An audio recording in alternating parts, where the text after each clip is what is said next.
otoriter dan tidak terbuka terhadap perubahan. Semua pekerjaan masih dilakukan secara manual.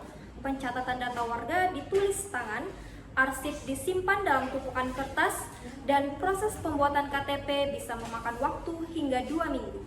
Pegawai tidak pernah didengar, inovasi tidak pernah diberi ruang.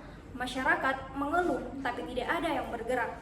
Hingga akhirnya kepala dinas lama pensiun dan datanglah Pak Rifki, pemimpin baru yang membawa semangat perubahan.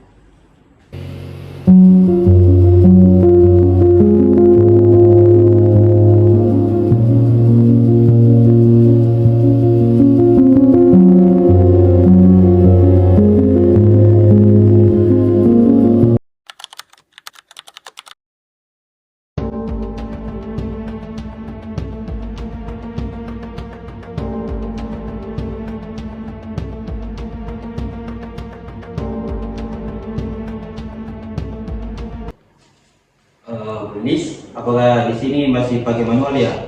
Apakah tidak ada sistem komputer sama sekali? Iya Pak, Kepala Dinas Lama tidak mengizinkan untuk melakukan sistem baru. Katanya sistem lama sudah cukup dan tidak perlu repot-repot melakukan hal baru. Dan arsip di sini masih manual dan catatan masih tulis tangan. Warga sudah antri mulai dari jam berapa ini? Mulai dari jam 4 dan loket itu bukanya dari jam 8. Dan untuk pengurusan KTP Pak bisa sampai 2 minggu. Untuk satu KTP 2 minggu ya? Baik, saya mohon untuk mengumpulkan semua pegawai di ruang rapat sekarang. Baik Pak.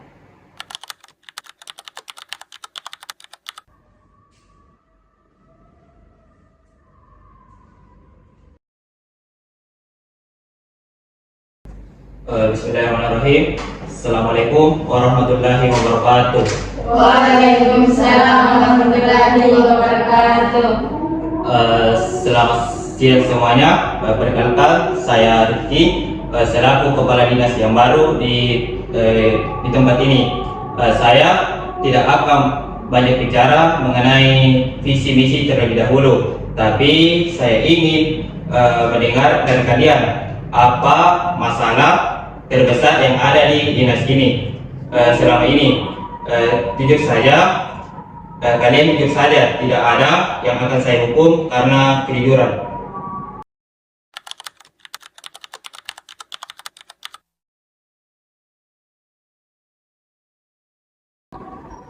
Pak, kalau boleh jujur, kami sudah beberapa kali mengusulkan perubahan, tapi kepala dinas lama selalu menolak.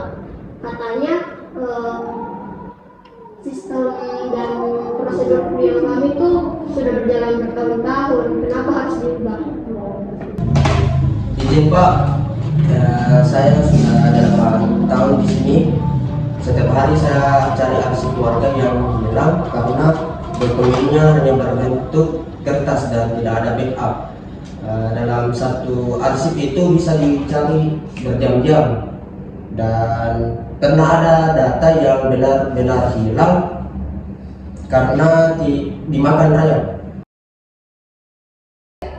Saya staf baru Pak. Waktu pertama kali masuk di sini, saya kaget. Semuanya masih ditulis tangan. Sebelumnya saya sudah mengusulkan untuk pakai aplikasi sederhana, namun ditolak. Kata senior di sini, dari dulu sudah lama begini. Saya staf IT Pak, selama 2 tahun saya di sini, saya tidak pernah diberi ruang untuk mengembangkan sistem apapun. Komputer ada, tapi hanya untuk dipakai mengetik surat. Sistemnya tidak terintegrasi sama sekali. Dari sisi pengguna masyarakat Pak, keluhan yang paling sering adalah proses KTP yang lama, antrian yang tidak teratur, dan petugas yang tidak ramah. Warga yang harus datang 3-4 kali hanya mengurus satu dokumen karena berkasnya kurang atau salah prosedur. Baik, terima kasih karena kalian sudah jujur. Kalian tidak ada yang salah. Selama ini kalian bekerja dalam sistem yang memang tidak mendukung untuk kalian berkembang. Hari ini itu berubah. Saya di sini bukan untuk mempertahankan cara yang lama, tetapi saya di sini untuk memimpin perubahan bersama kalian. Pak, kami mendukung niat baik ini, tapi perlu saya sampaikan bahwa anggaran di dinas kita itu sangat terbatas, dan jika terjadi perubahan sistem digital, tentunya tidak mudah bagi staf maupun masyarakat untuk beradaptasi.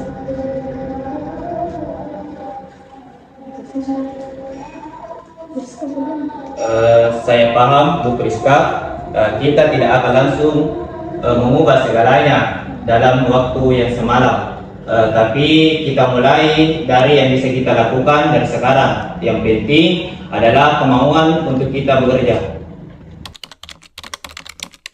Saya mohon untuk perhatiannya semua. Saya ingin kita rumuskan strateginya secara bersama. Ada 4 hal yang ingin saya ubah. Yang pertama itu mengenai sistem pencatatan dan arsip. Kepada Bu Selvi, apa yang bisa kita lakukan dengan sumber daya yang ada sekarang? Pak, kita bisa mulai dengan mengalihkan pencatatan warga ke spreadsheet digital dulu.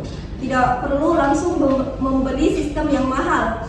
Saya bisa latih staf dalam 2 hari. Sambil berjalan, kita ajukan anggaran untuk sistem database yang lebih proper ke pemerintah daerah. Untuk arsip lama yang sudah bertumpuk, kita bisa lakukan scanning secara bertahap, Pak. Saya dan beberapa rekan lainnya bisa dikerjakan setiap hari dalam waktu 1 sampai 2 jam di luar jam pelayanan. Pelan-pelan tapi pasti. Bagus. Kedua, soal mengenai proses pembuatan KTP yang waktunya itu 2 minggu. Kepada Ibu Lilis, menurut Ibu gimana letak buktisnya? Masalahnya itu ada di 3 titik, Pak. Yang pertama itu verifikasi data masih dilakukan secara manual tanpa checklist yang jelas, sehingga masih banyak berkas yang tercecer. Dan yang kedua itu tidak ada sistem antrian, sehingga banyak warga yang berdatangan sesuka hatinya. Dan yang ketiga itu pengiriman berkas masih melalui CD atau plastik secara fisik, tidak dengan online, Pak. Kalau bisa verifikasinya pakai checklist digital yang bisa langsung diisi di tablet ataupun HP, Pak. Prosesnya pasti jauh lebih cepat. Warga juga bisa tahu berkasnya sudah sampai mana. Betul. Kalau antreannya pakai nomor digital yang bisa diambil dari aplikasi, warga tidak perlu datang terlalu pagi dan menunggu berjam-jam di dalam ruangan. Baik, ketiga soal mengenai pengembangan pegawai. Kepada Bu Fatma, selama ini ada tidak program pelatihan rutin di dinas ini? Tidak ada sama sekali, Pak. Pegawai baru langsung dilempar ke lapangan tanpa pembekalan. Yang senior mengajari yang junior seadanya, dan yang diajarkan cara lama terus. Mulai bulan depan kita adakan coaching rutin selama 2 minggu sekali. Bukan pelatihan formal yang mahal, cukup diskusi internal 1 jam dengan membahas masalah nyata yang terjadi di lapangan dan bagaimana mengatasinya secara bersama. Setiap pegawai wajib hadir dan wajib bicara, tidak ada yang boleh diam. Pak, boleh saya usul satu hal lagi? Bagaimana kalau kita buat grup komunikasi seperti WhatsApp atau aplikasi lain khusus untuk petugas? Karena selama ini kalau ada masalah di loket, petugasnya harus naik dulu ke ruangan atasan. Kan kalau ada grup bisa mempermudah komunikasinya. Ide yang sederhana tapi sangat efektif. Kepada Ibu Neni, kita laksanakan. Dan yang keempat, yang paling penting dari semua strategi ini adalah mengenai soal budaya kerja. Bu Tidia, saya ingin tanya langsung, selama ini pegawai takut berbicara karena apa? Baik, Pak, kami takut berbicara karena setiap kami mengusulkan sesuatu pasti selalu ditolak dan dimarahi, Pak. Jadi lama-kelamaan kami tidak mau repot. Kami lebih memilih diam dan ikuti apa yang sudah ada, Pak. Mulai hari ini pintu saya selalu terbuka. Siapapun boleh datang dengan ide, masalah, atau kritik. Tidak ada usulan yang bodoh, tidak ada pernyataan yang tidak layak untuk dijawab. Kita bangun budaya di mana setiap orang merasa aman untuk berbicara dan dihargai kontribusinya.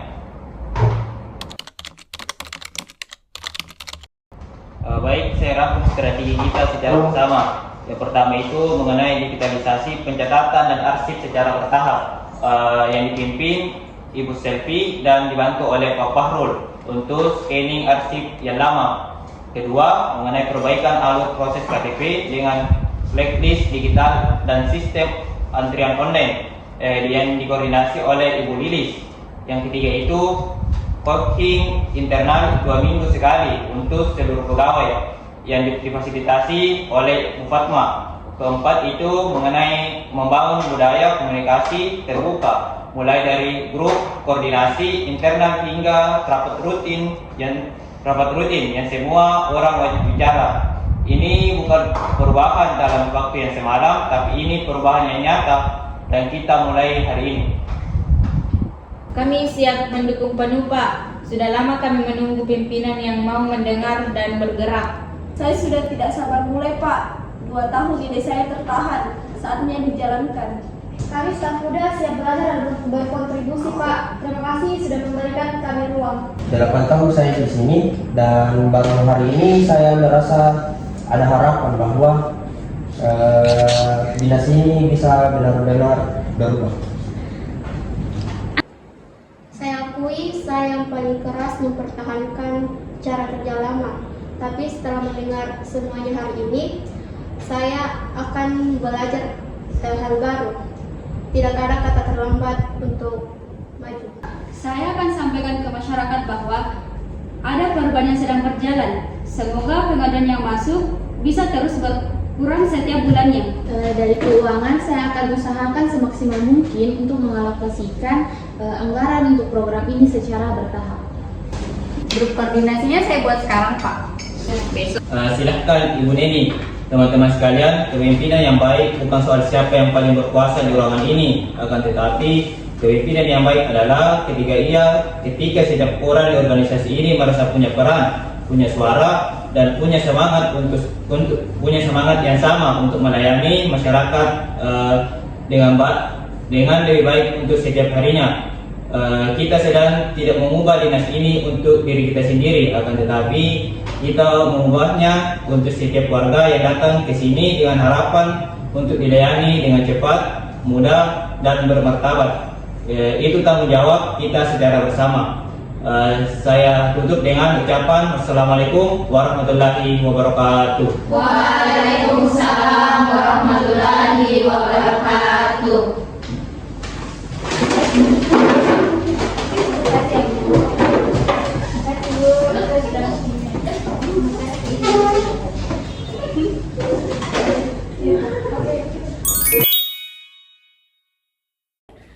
Demikianlah video roleplay ini yang menjelaskan tentang strategi pengembangan kepemimpinan dalam organisasi publik. Dari yang awalnya memiliki kepemimpinan yang otoriter dan tertutup pada perubahan. Solusi yang dapat kami berikan untuk permasalahan seperti ini adalah menerapkan strategi pengembangan kepemimpinan transformasional secara bertahap melalui 4 langkah utama, yaitu digitalisasi administrasi, pengembangan kompetensi pegawai melalui coaching rutin, perbaikan alur pelayanan publik, dan pembentukan budaya komunikasi terbuka.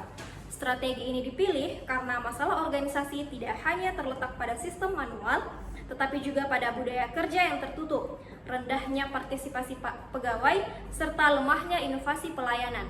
Sekian dari kami, wabillahi taufiq wal hidayah. Wassalamualaikum warahmatullahi wabarakatuh.